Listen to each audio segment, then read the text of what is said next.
So the paperwork has been filed and submitted, and Marcus Williams is officially on his way out the door for the Baltimore Ravens. Team, keep it clean. Boy, we got plenty to talk about today. Make sure you subscribe to the channel, turn them notifications on, and leave a like on the video because it helps out a ton. Let's get straight into it. So, per sources, the Baltimore Ravens and Marcus Williams agreed on a revised contract that will allow them to use a post-June 1st designation on him next season. So basically saying when the Ravens release him, they can do a post-June 1st release. Now, what a post-June 1st release means is that for any dead money you incur from releasing a player, that you can split it up over the next 2 seasons. You don't have to take on all that dead money all at once. But let's continue. It says this will let the Ravens defer around $6.7 million in dead money to 2026. Williams' $12 million salary was reduced to $2.1 million. So he took willingly a $10 million pay cut. It also says, which immediately creates $9.9 million in cap space for the Baltimore Ravens. Instead of them having to wait until June 2nd, they get to get it all right here, right now. And it says they will then get the remaining $2.1 million in cap savings after June 1st. So the dead money of $6.7 million in both 2025 and 2026 is unchanged. And that came from Brian McFarland. So we already knew that Marcus Williams' time with the Baltimore Ravens, like once they benched their $70 million safety, oh yeah, we knew for sure that this was the beginning of the end. But now with them restructuring his contract to make it even easier for them when they release him this offseason with a post-June 1st designation, yeah, he is as good as gone. Obviously, he's going to ride it out for these next 4 games for the Baltimore Ravens. But after that, that's it. And with Marcus Williams, it's crazy. I don't know what happened with Marcus Williams. I don't know what went down. I don't know why everything it all fell apart.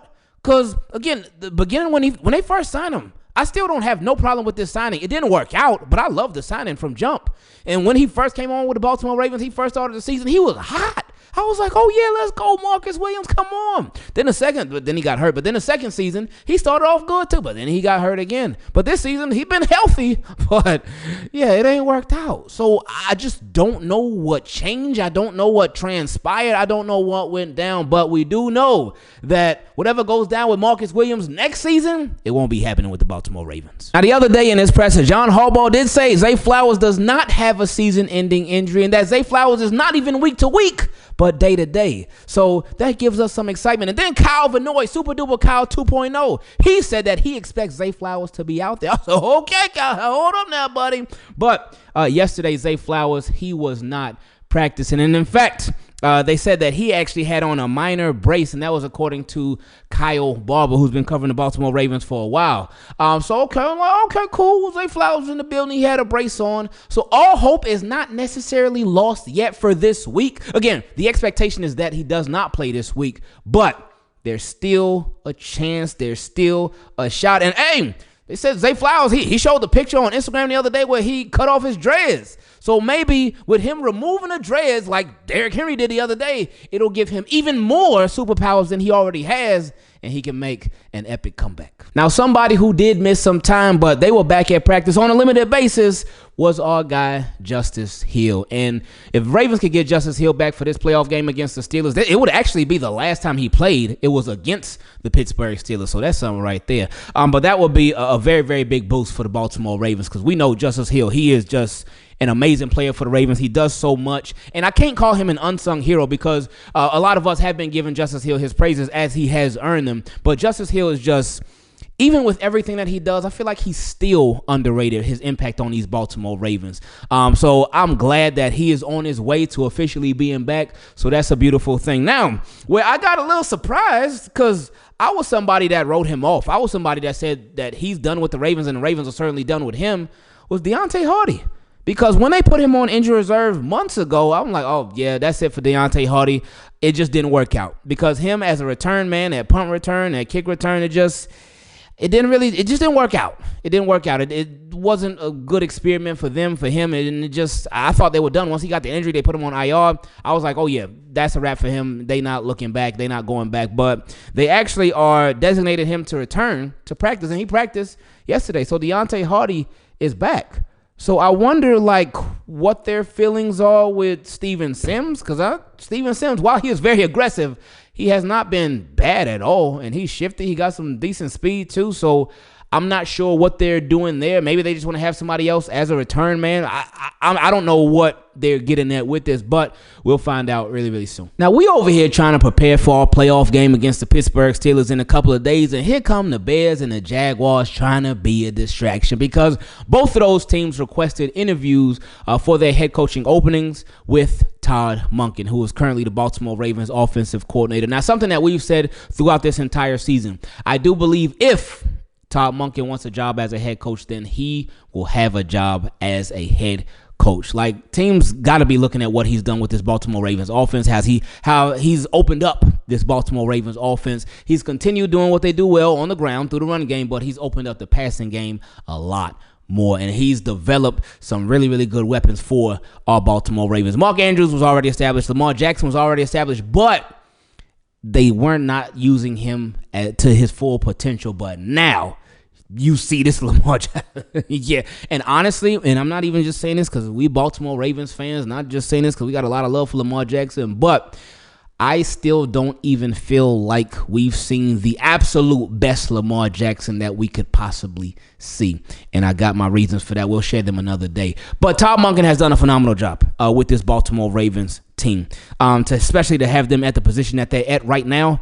Great job, Todd. So if he does decide that he wants to be a head coach, I do think that he deserves it. We talked about Todd Monken preparing for the playoffs, but how can Team Keep It Clean prepare for the playoffs? Well, get your playoff hoodie from Heart of the City. And when you get it, the link is down below in the description. Make sure you use code Engraving30 to get 30% off your whole order. So if you get one playoff hoodie, you get 30% off of that. But if you get 4 playoff hoodies, that's one for each Ravens win in the playoffs that they get, then you get 30% off the entire order. So check out Heart of the City. The link is down below in the description, and tell them that we sent you. So now we reach my favorite part of these videos where we get to feature your questions. If you would like to take part in it, you can send an email to teamkeepitclean@gmail.com. And my goodness, y'all have certainly done that.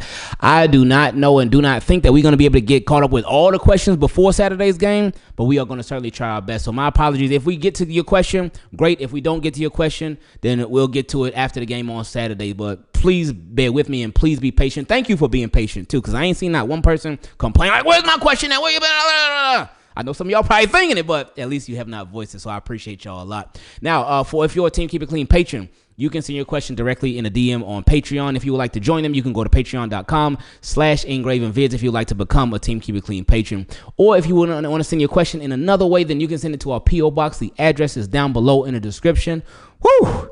That was a lot. Now, I got to give a special shout out to the newest Team Keep It Clean patron, my guy, Rave, the Phantom 6. I appreciate you, my friend. Thank you. Thank you for supporting, and thank you to all of y'all for supporting. Let's get into this first question that came from a patron, my guy, Rodger. He said, "Hello, Engraving." What's up, Raj? He said, "Great blessings to you and your loved ones. It's a common overlooked letter in my name, but it's all good. It's still pronounced Rodger, but with a D in it. So is it like Rodger?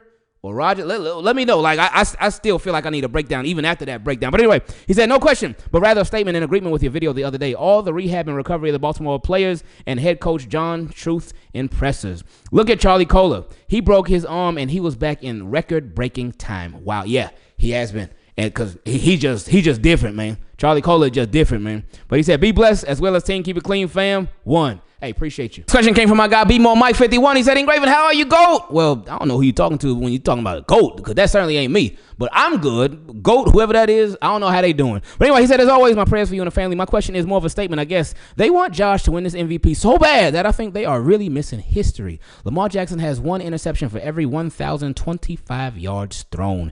If that's not MVP, what is?" And like I chose common sense, I'm out. Oh boy, we ain't gonna get into all that. But anyway, yeah, Lamar Jackson, this is crazy what he did this regular season. I mean, I don't expect him to win MVP. I think he should, and I think he definitely deserves it. But yeah, they've been pushing this whole Josh Allen thing heavy, like crazy. But that's cool. It is what it is. Congrats to Josh Allen if it does end up going to him, but Lamar Jackson got a different MVP that he about to get. Next question came from another Team Keep It Clean patron, my guy Brian. He said, "What's up, Engraving, man? I think if the Birds can win on Saturday, that'll be all she wrote on the current Steelers dominance over us. Oh, yeah, because we would then have a big mental advantage over them at that point. I feel like we got it right now, especially the Steelers. They feel like they just crumbling right now. And it reminds me of, I don't know if it was the 2020 season, it might have been, where they started off like 10-0, something like that, and then they just started losing. Then they got to the playoffs and they lost, and they were just falling apart. So it feels like this is a lot of that. Could we actually, as the Baltimore Ravens, think about this, could we get Mike Tomlin fired? Ooh.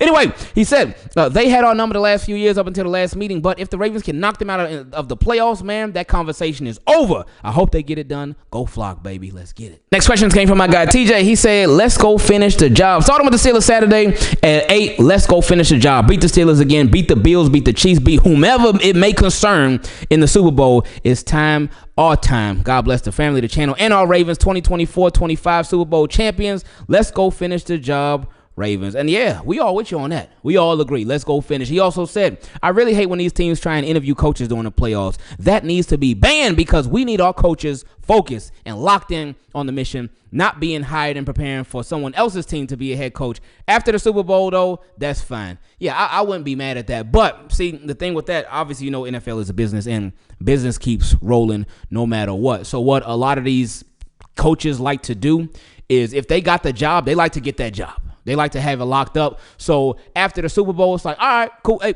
I'm headed to my next team. Thanks for everything you guys did for me, but I'm out. I got to go coach my new team, and we got to start preparing for free agency. We got to start preparing for the draft. We got to start preparing as soon as possible, and coaches want to know, and teams want to know who their head coach is ASAP. Next question came from my guy Christopher. He said, glad to see you and the family are doing well. Is it just me, or did it seem like Henry was speaking directly to the coaching staff in his post-game interview? Oh, you know what? I can't even say because I didn't watch it. We were probably on Bleacher Report or something, or just being so happy at the win that we ain't even catch the post-game interview. But he said, is it just me, or are you also not so concerned about the path to the Super Bowl? We play our worst against the worst teams. Now, there are no poor teams to play, and the defense has turned things around. I agree with that. That's true. Ravens do tend to save their worst for the worst times. But when they play in a really good team, it brings out their best. So these Baltimore Ravens know what's at stake. They know what's in front of them, and they know exactly how they're going to get it. Next question came from my guy Austin. He said, yo, what's good? I hope you're doing well. I'm not sure if you'll see this in time. Hopefully you do. But after we put the belt to behind to the Steelers again, and if we play the Bills, which there's a big chance we do, what makes the Bills different from week 4 when the Ravens played them? Are you confident? Do you think it will be the same outcome? Love your videos, man, and keep up the amazing work. Hashtag Flock Nation. Appreciate you, Austin. It has to be the same outcome. I think it will be a much closer game. And what the difference would be that we will be in Buffalo instead of M&T Bank Stadium. That will be the difference. But the Ravens will still have to take care of business. The Buffalo Bills, they have a little tough time stopping the run. So the Baltimore Ravens will just need to stick to the script. Do what you do and play winning football. That's it, man. That's it. Ravens, they seem like a much more physical team than the Buffalo Bills. Buffalo Bills still physical now, and they're a good team. But Ravens will just have to out-physical the Bills and just, again, play that game. Do your thing. Don't overthink it. Just make it happen and head to that AFC Championship game that will 9 times out of 10 be against the Kansas City Chiefs at their crib, and it's time for some payback. Next question came from my guy Mike G. He said, with the recent years of Pitt doing trick plays, do you think the Ravens are susceptible this go-round?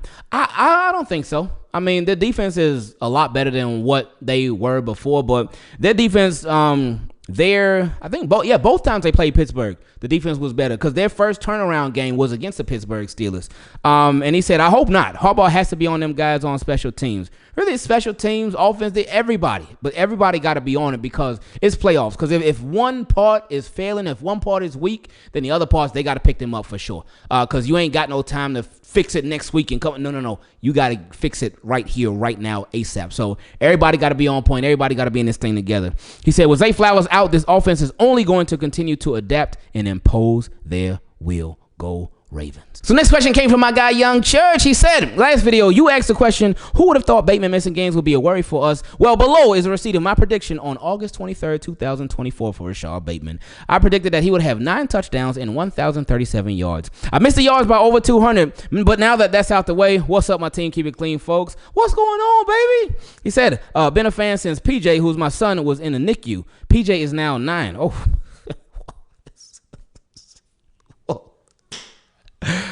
I appreciate you, man. Woo! He said, I don't really have any questions right now, but encouragement for all my folks keeping it clean. Knowledge is not power, it's the application of it. Practice does not make perfect, it makes improvements. When you aspire to acquire a desire that you admire and it backfire, don't retire. Instead, refire to acquire that desire you require. Ooh, okay. Hey, you got me. You get me hyped. You get me hyped. Hey. Anyway, he said, you only die once, so live every day to its fullest.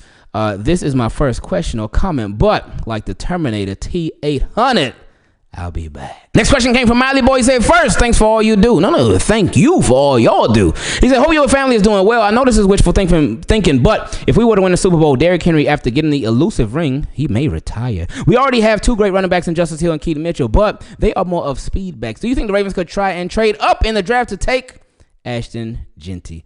No, I don't think that they would do that.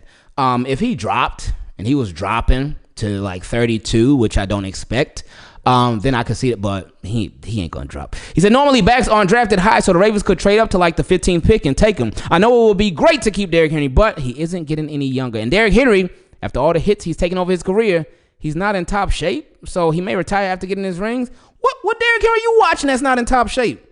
The Derrick Henry that ran for, what he got, like 11,000? He got some crazy amount of yards. And if he was not in top shape, then he would not be running the way that he's running. He would not be dependable the way that he's dependable. So he is definitely in tip-top shape. But anyway, he said, thanks for everything you do. And it is appreciated. I appreciate you. But, hey, if Derrick Henry was to do that, that would be, what a way to go out for Derrick Henry. Already was a Hall of Famer before this year, but certainly this year definitely continue to increase and help his case for being a first ballot Hall of Famer 5 years after he hangs it up. This question came from my guy D3. Hey, this is my guy right here. Appreciate you, my friend. He said, Happy New Year, engraving the team, keep it clean. I hope that you and yours are doing well. I have a few questions to ask you about this and next year. Number one, with Miami being eliminated from playoff contention, do you see Calais Campbell being released and clearing waivers for the Ravens to pick him up? I don't. I was hoping, but we ain't heard nothing about the release or anything like that, so that might be done. Anyway, he said, it is said that other playoff teams like the Vikings wouldn't mind signing him. Oh, yeah, for sure. I think a lot of teams would love to sign Calais Campbell because he could still play, but I don't know what the Dolphins are doing. I ain't heard nothing. He said, number two, after that game on Sunday, Tyreek Hill was emotional and said he wanted to leave Miami. With that being said, if you could choose between him and T. Higgins, who is younger, who would you pick since they both could be available? And he said, hashtag the cap is cap. Wow. Between him and T. Higgins, boy. Wow. Ooh, that's tough. I would probably say Tyreek Hill. Only because of what he can bring, just how explosive he is. T. Higgins is a nice tool. It's like, for me, I don't feel like there's a wrong answer, but T. Higgins would be a perfect complement to our receivers. But Tyreek Hill is just different. But yeah, because Tyreek Hill, nice, man. But see, I now feel like I want to say T. Higgins because, again, he is a perfect complement to, because he'll be that big body receiver, that jump ball receiver, and we don't have that right now. Tyreek Hill is not that. He can get up there now, but he ain't that jump ball receiver like, I feel like, but he could still complement Zay Flowers and Rashad Bateman nice because of his style of play too. But so man, like, ooh, this tough, man. It's like, I would do any, many, mo. Flip a coin. He said number three, with Lamar, Josh, Sam, and Baker all being in the playoffs and putting up great numbers, is it safe to say that the QB class of 2018 is one of the greatest in NFL history? Yeah, with Lamar Jackson and Josh Allen, they were doing their thing, not necessarily from jump, but they started early. With Baker Mayfield and Sam Darnold, they got off to some slow starts, and they've had resurgences of their careers. So I definitely put Lamar Jackson over all of them, and then Josh Allen over the rest of them. But Lamar and Josh, they up there. And then but Baker Mayfield and Sam Darnold, they've been doing their thing recently too. But it's all about situation. Situation makes such a big difference, man. And that's for all of us too. Like, y'all know, if you could be at the wrong job and you could be a great worker, but you be at the wrong place, wrong job at the wrong time, and it's just like, oh, this ain't for me, this ain't working out. You could look like a bad worker, but if you're at the right place, the right job, the right opportunity, the right management, it makes such a big difference.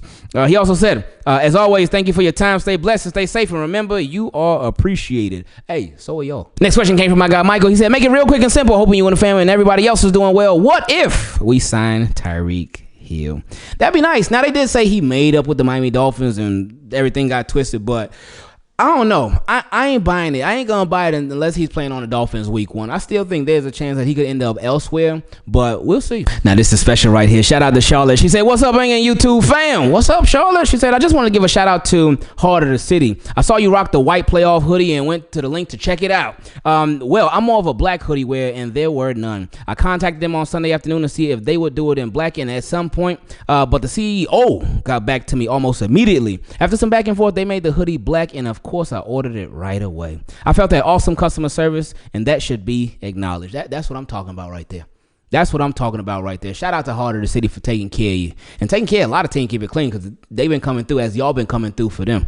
He said, "Anyway, congrats on the sub milestone. All the best to you and your family in the new year. Let's go Ravens and let's get to New Orleans." This question came from my guy Loudon. He said, "What's up? I only have a few things. I heard 2 people mention Travis Hunter and Will Johnson. Sadly, we literally have like a 2% chance of getting Will. He is the best corner in the draft. A more realistic pick would be Jabbar Muhammad or Benjamin Morrison." Oh, sound like you really do your homework, so you're going to love draft season. Anyway, he said, "Still going to be hard to get them. Also, this Saturday is supposed to snow. How do you think that will affect us with Zay Flowers out already?" Well, Derrick Henry, it's his time. And he said, "Also, Marlo is top 2, and he ain't 2. Hey, and he got another chance to show it this Saturday." This question came from Aquavione. He said, "What's up, team? Keep it clean." He said, "So me and my coworker had a debate, and I need your opinion and input about it. My coworker is a Bills fan, which is odd to hear. There's Bills Mafia fan in South Carolina." Oh, no, I mean, Bills Mafia is everywhere. Did you hear Bills Mafia? So they're crazy, and they are literally everywhere. Anyway, he said, "But anywho, my coworker asked me how would Lamar and the Ravens play in the snow? Because he acknowledged the fact that Lamar has 0 experience in the snow playing for the Ravens, and it would affect the team scheme and could be a huge advantage for the Buffalo Bills." I mean, snow affects anybody's scheme.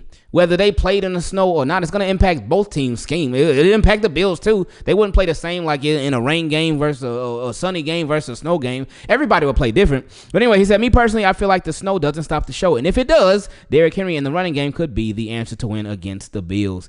Yeah, I mean, Derrick Henry should be the answer anyway, or be one of the answers. Obviously, Lamar's the first answer. Derrick Henry is the second. But Derrick Henry, like, whenever it's cold, like, you feel everything that much more. He said, "Because who's trying to tackle that train in the cold for real?" Exactly, yeah. He said, "But please let me know what you think about that debate and tell me if my coworker got a point about his statement." Now, I mean, I get what he's saying, especially because Josh Allen and them, they done played a lot more snow games because it snows up there a lot more. But Ravens, they may have a snow game this Saturday. So this Saturday, regardless if it snows or not, is going to be very, very cold. So that'll prepare the Baltimore Ravens even more for the elements up in Buffalo. But first and foremost, the Ravens, they got to get there. In Buffalo, they still got to make it there too. And he said, "Thank you so much for answering my questions. And just like the Bengals eliminated from the playoffs, I'm out." Next question came from my guy, Coaches G Corner. He said, "What's up, Raven? Hopefully it's not a serious injury in the name of Jesus. But man, do you think with Zay being out for who knows how long that we will possibly make the Ravens sign OBJ for insurance?" Not really at this point. I don't think so at this point anymore. He said, "Not saying he about to come in and be NY Giants OBJ, but just be a guy that knows Lamar and will be comfortable in Monken's system." Yeah, those 2 things are true. He said, "Would it be a seamless fit in the offense given the circumstances? Interested to hear your opinion, and God bless you. And let's get you to 100K subscribers. Because hashtag Ravens flock." Hey, I appreciate you, my friend. Yeah, as an insurance, they could have, but yeah. And I know you sent this question a little while back, but right now, I don't think so. I think if they would have signed OBJ, they would have signed him already. So I really think that ship has sailed. Next question came from Oreo Cookie. He said, "Hi, Raven. Hope all is well and happy 2025. Man, I just had a few things I want to say in regard to the MVP race. Been wanting to say this, but this broke college student don't have money for super chats. LOL. It's all good, my friend." He said, "I feel like with Ravens fans chirping constantly about the stats makes us seem very hypocritical in regards to what happened last year when we didn't care about the stats as much. Did Allen lead in as many stats as Bills fans want us to believe? No, but the point still stands. I feel like since the standard was set last year and the MVP will go to Josh Allen, the standard is who does more with less and who did more late in the season in key moments. Everyone is convinced that Allen has a way less of a supporting cast and Allen was simply given way more key games down the stretch. But maybe I'm just dummy, as Sarah Ellison would say. What are your thoughts, Ingraven?" That's a really, really good question and an interesting one too. Yeah, last year we talked about how the stats on everything.